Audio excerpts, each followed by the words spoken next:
Title the forgotten gift. एक बार की बात है, एक छोटे से गांव में मिस्टर थॉम्पसन नाम का एक दयालु बूढ़ा व्यक्ति रहता था। वह अपनी गर्मजोशी भरी मुस्कान और उदार स्वभाव के लिए जाने जाते थे।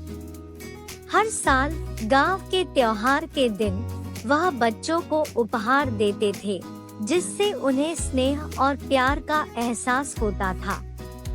बच्चे इस दिन का बेसब्री से इंतजार करते थे, क्योंकि वे जानते थे कि मिस्टर थॉम्पसन के पास उनके लिए हमेशा कुछ न कुछ खास होता है। एक वर्ष जैसे जैसे त्योहार नजदीक आया, ग्रामीणों ने देखा कि मिस्टर थॉम्पसन कुछ व्यस्त लग रहे थे। वह आमतौर पर कार्यक्रम से पहले के दिनों में उत्साहित और खुशी से भरा होता था, लेकिन इस बार कुछ अलग था। वह गहरी सोच में खोया हुआ लग रहा था और उसकी मुस्कान फीकी पड़ गई थी। जिज्ञासा लिली नाम की एक युवा लड़की पर हावी हो गई, जो मिस्टर थॉम्पसन की दयालुता की प्रशंसा करते हुए बड़ी हुई थी। उसने उससे मिलने और यह पता लगाने का फैसला किया कि उसे क्या परेशानी है। उसने उसे अपनी आरामदायक छोटी झोपड़ी के बरामदे पर बैठे हुए सामान और खिलौनों से भरे एक पुराने धूल भरे बक्से को देखते हुए पाया। मिस्टर थॉम्पसन, लिली ने धीरे से कहा, क्या सब कुछ ठीक है? आप थोड़े उदास लग रहे हैं। मिस्टर थॉम्पसन ने आह भरी और लिली को देखकर मंद-मंद मुस्कुराए। ओह प्रिय लिली, तुम हमेशा इतनी समझदार रही हो। मुझे थोड़ा दुख हो रहा है, क्योंकि मुझे अभी एहसास हुआ कि मैं इस साल बच्चों के लिए उपहार खरीदना भूल गया हूँ। लिली की आंखें आश्चर्य से फैल गई। लेकिन मिस्टर थॉम्पसन, त्योहार बस एक दिन दूर है। बच्चे आपके उपहारों के बिना क्या करेंगे? यही बात मुझे परेशान कर रही है, श्री थॉम्पसन ने भारी मन से उत्तर दिया। मैं अपने विचारों में इतना व्यस्त हो गया हूँ कि मुझे समय का पता ही नहीं चला। अब मुझे डर है कि उनके लिए कुछ विशेष लाने में बहुत देर हो चुकी है। लिली ने एक पल के लिए सोचा और फिर कहा, मिस्टर थॉम्पसन, क्या आपको वह कहानी याद है जो आपने एक बार दयालुता के जादू के बारे में हमें सुनाई थी?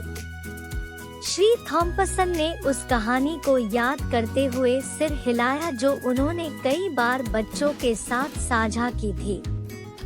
लिली ने आगे कहा, आपने हमें बताया था कि दयालुता का एक छोटा सा कार्य किसी के दिल में खुशी ला सकता है और खुशी की लहर पैदा कर सकता है। शायद इस साल भौतिक उपहारों के बजाय हम बच्चों को और भी अधिक मूल्यवान कुछ दे सकते हैं, दयालुता का उपहार। मिस्टर थॉम्पसन की आंखें चमक उठीं और धीरे धीरे उनके चेहरे पर मुस्कान फैल गई।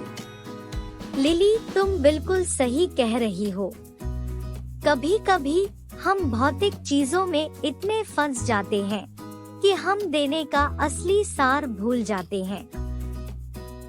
आइए इस साल के त्योहार को दयालुता का उत्सव बनाएं।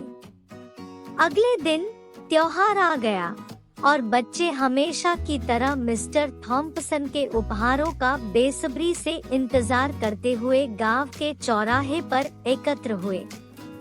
लेकिन इस बार उन्होंने आगे बढ़कर कहा, मेरे प्यारे बच्चों, इस वर्ष मेरे पास आप में से प्रत्येक के लिए कुछ विशेष है, दयालुता का उपहार। उन्होंने बताया कि कैसे वे एक दूसरे के प्रति दयालुता दिखा सकते हैं, जरूरतमंद लोगों की मदद कर सकते हैं और अपने कार्यों के माध्यम से दुनिया को एक बेहतर जगह बना सकते हैं। बच्चों ने ध्यान से सुना और जल्द ही पूरा गांव प्रेम और करुणा के माहौल में डूब गया। जैसे जैसे दिन चलता गया, बच्चे देने का सही अर्थ समझने लगे। उन्होंने एक दूसरे के साथ नाश्ता साझा किया, बुजुर्गों को उनके काम में मदद की और गांव को सुंदर बनाने के लिए फूल लगाए।